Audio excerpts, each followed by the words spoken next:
Merci à vous qui nous suivez sur Africable Télévision. Bienvenue dans votre édition consacrée à l'actualité de la mi-journée. Voici à présent les titres de ce journal.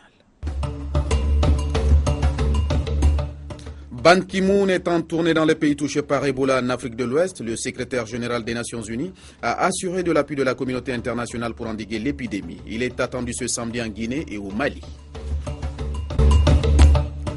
Nous irons au Gabon pour parler de manifestations estudiantines à Libreville. Des émeutes avaient éclaté dans la capitale, alors que certains évoquent déjà une manœuvre de l'opposition pour s'aimer la zizanie. Plus de détails dans ce journal.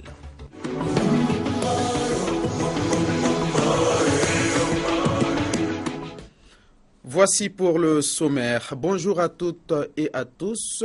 Vous pouvez garder votre argent, ce sont les mots du président rwandais Paul Kagame aux bailleurs de fonds internationaux. Après Louise Mushikiwabo, la ministre des Affaires étrangères rwandaise qui avait dénoncé le paternalisme du discours de François Hollande, mettant en garde les dirigeants qui voudraient s'accrocher au pouvoir à tout prix lors du sommet de la francophonie. C'est au tour de Paul Kagame qui, devant un parterre d'officiels, de citoyens et de diplomates étrangers, a dénoncé l'ingérence de la communauté internationale dans les affaires du pays. Mais je ne peux pas avoir mon bien-être sans avoir mes droits lorsque l'on me dicte tous les jours ce que je dois faire et comment je dois être, a déclaré le président Kagame. Nous poursuivons avec l'actualité. Après le Libéria, Ban Ki-moon est en visite en Sierra Leone, une seconde étape de sa tournée en Afrique de l'Ouest dans les pays les plus touchés par le virus Ebola. Le secrétaire général de l'ONU a salué sur place l'engagement des personnels de santé. Il a aussi promis le plein soutien du système des Nations Unies pour enrayer l'épidémie et remettre en état de marche les services de santé sinistrés. Écoutons à présent le secrétaire général de l'ONU. Avec toute l'équipe, les Nations Unies, et notamment la directrice générale de l'OMS, nous sommes ici pour démontrer et réaffirmer notre engagement et notre forte solidarité, comme nous l'avons fait dans le passé. Mais cette fois, ça ne va pas prendre 10 ou 11 ans. Ça doit être une courte guerre, et je pense que nous pouvons y arriver. Et dans l'actualité, la capitale mauritanienne qui vient d'abriter 2 sommets sur le processus de Nouakchott et le G5 du Sahel sur les projets structurants de développement de la bande sahélo-saharienne. Au cours de ces rencontres, il a été question de sécurité, mais aussi d'infrastructures et de développement. Un sommet pour définir l'opérationnalisation du G5 du Sahel. La rencontre de ce vendredi 19 décembre 2014 à Nouakchott s'est voulue plus pragmatique. Adopter formellement les textes constitutifs du groupe. Le G5 du Sahel, un cadre de coordination et de coopération régionale pour la sécurité et le développement. À la rencontre de la capitale mauritanienne, il s'est agi également de discuter de sécurité mais aussi d'infrastructures et de développement pour la sous-région.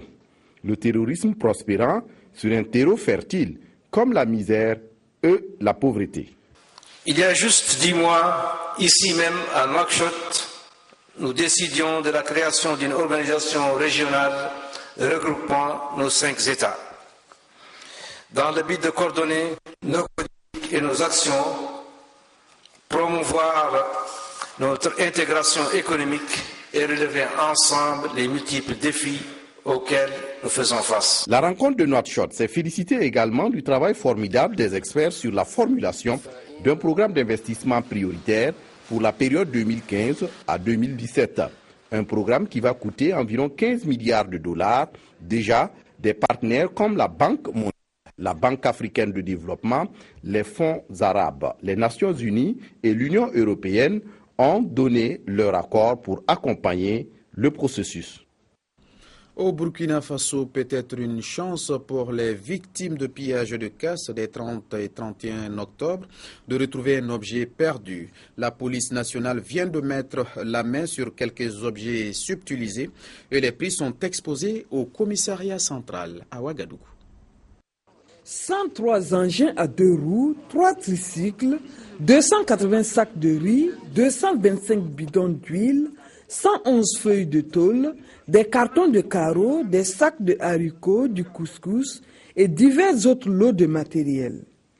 Voilà ce que la police nationale de Ouagadougou a pu saisir des mains des pilleurs lors des derniers événements des 30 et 31 octobre dernier. À cette conférence de presse, le commissaire central de police de la ville de Ouagadougou a fait le point des objets saisis et lancé un appel à toutes les victimes des pillages lors de l'insurrection. Nous profitons de cette occasion pour inviter les éventuelles victimes à passer dans les jours à venir, vérifier si un quelconque de leurs biens ne fait pas partie des biens saisis et produire les pièces justificatives pour entrer en leur possession.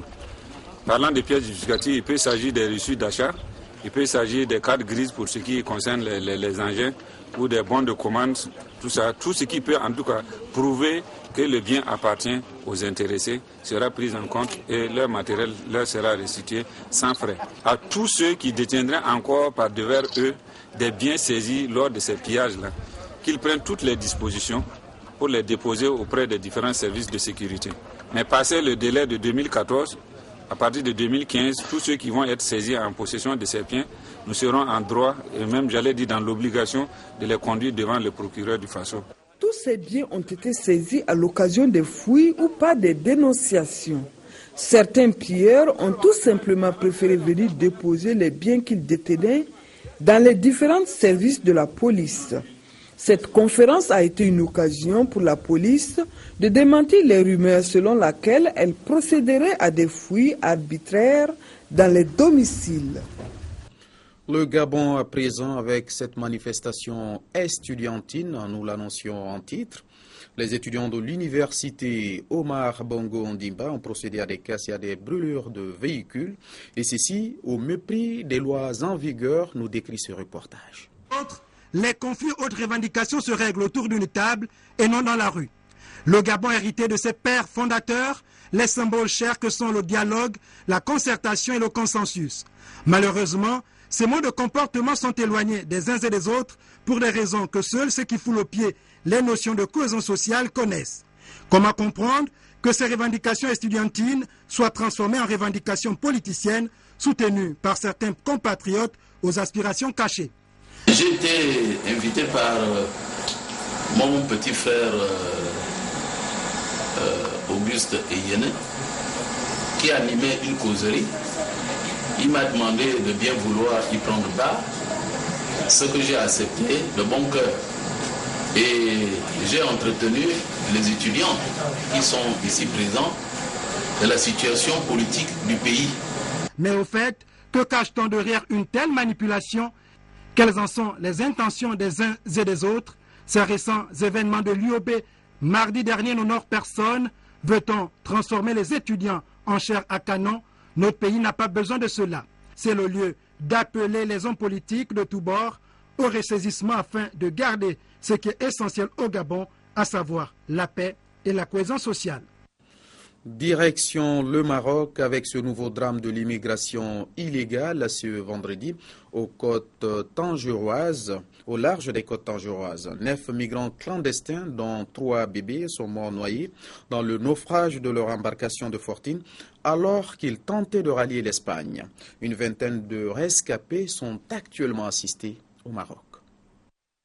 C'est à l'hôpital Mohamed V de Tanger que ces rescapés du naufrage ont été accueillis. Ils étaient à bord d'une embarcation transportant 30 candidats à l'émigration clandestine. 9 migrants, dont 3 enfants, sont morts noyés suite au naufrage de l'embarcation pneumatique. J'ai perdu mes 2 enfants. Je ne sais plus quoi faire. Je voulais aller en Europe, mais j'ai perdu mes enfants.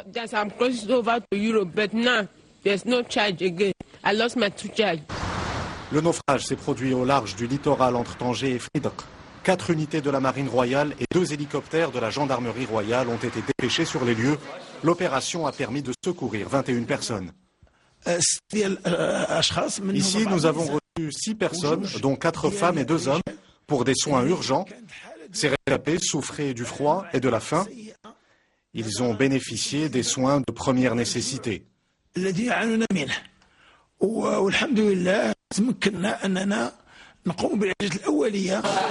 L'opération de ramassage s'est poursuivie tout au long de la journée au large du littoral et a permis de repêcher les corps des 9 migrants noyés. Dans le reste de l'actualité, à Cuba, le Parlement a validé le processus de rapprochement avec les États-Unis. Il a tenu aujourd'hui sa session semestrielle. Les débats d'hier avaient une tonalité particulière.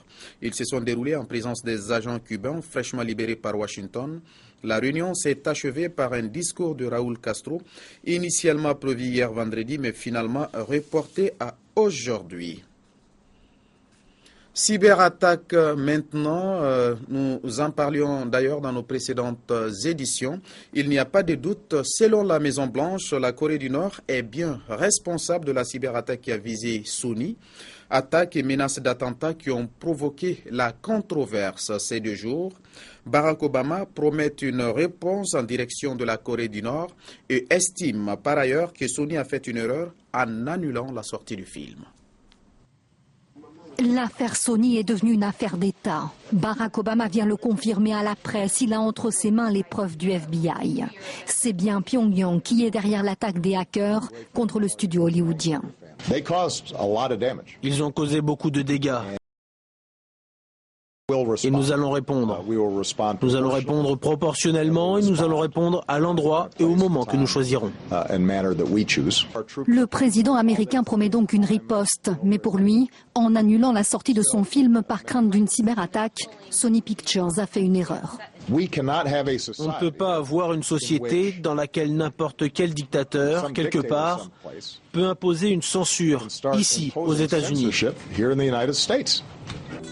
Pour la sortie de The Interview, comédie satirique autour d'un complot de la CIA visant à assassiner Kim Jong-un, tout était prêt. Mais après le piratage informatique massif, mercredi, Sony renonçait à la sortie du film. Mise en cause, son PDG répond aux critiques. Nous n'avons pas cédé, nous n'avons pas capitulé. Le président, la presse et le public se trompent sur ce qui s'est passé. Lorsque la menace est apparue, les distributeurs sont venus nous voir un à un et ils ont annoncé qu'ils ne projetteraient pas le film. À ce moment-là, nous n'avions pas d'autre alternative que de renoncer à la sortie en salle. De son côté, la Corée du Nord nie toujours toute implication dans cette cyberattaque, qualifiée cependant d'acte légitime. Mais le FBI en est sûr, des adresses IP basées dans ce pays ont été identifiées. Vous êtes sur la première chaîne panafricaine. Restez informés. C'est tout pour cette édition. Merci à vous de l'avoir suivi et merci de votre fidélité. Excellente suite de programme en compagnie de nos programmes.